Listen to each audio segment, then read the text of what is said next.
Track Studio is the area in the game that we as developers have created all the tracks that you'll see in Career, and where you as a player can go in and create some of the tracks that you can maybe share with the community or share with your friends. Let's get started with creating a new track. You can also edit a track here. Let's hit New. That's going to take you to the Theme Select screen.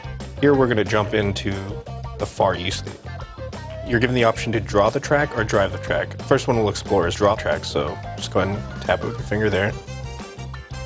And that takes you to the draw screen. Alternatively, you can hit trace here. If you have a screenshot on your Vita, you can overlay it into the background and you can scale it and move it around. But here, I'm just gonna go ahead and tap my finger on the screen and just start drawing my track out.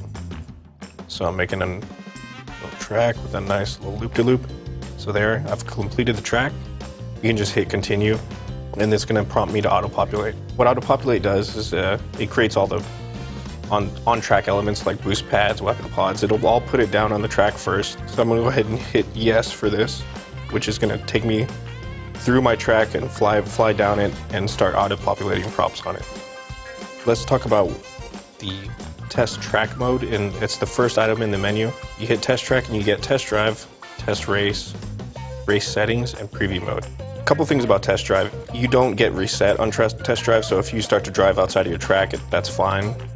It's really just as a kind of testing tool to see, how certain turns work. The next mode is test race. This is where you go to simulate an actual race, and race settings is tied into test race. In that, when you hit race settings, you have number of laps, race type, and the difficulty. So the last mode here is preview mode.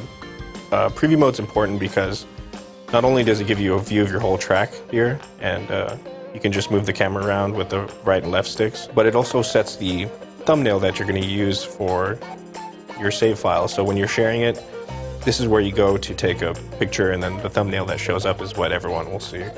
When you're making your track, remember to save a lot, just so that as you go further and further into creating a track and you get deeper in and more time placed, you can have points to go back to. So that's it for Track Studio. Be sure to play with the tools and experiment and share this stuff with your community.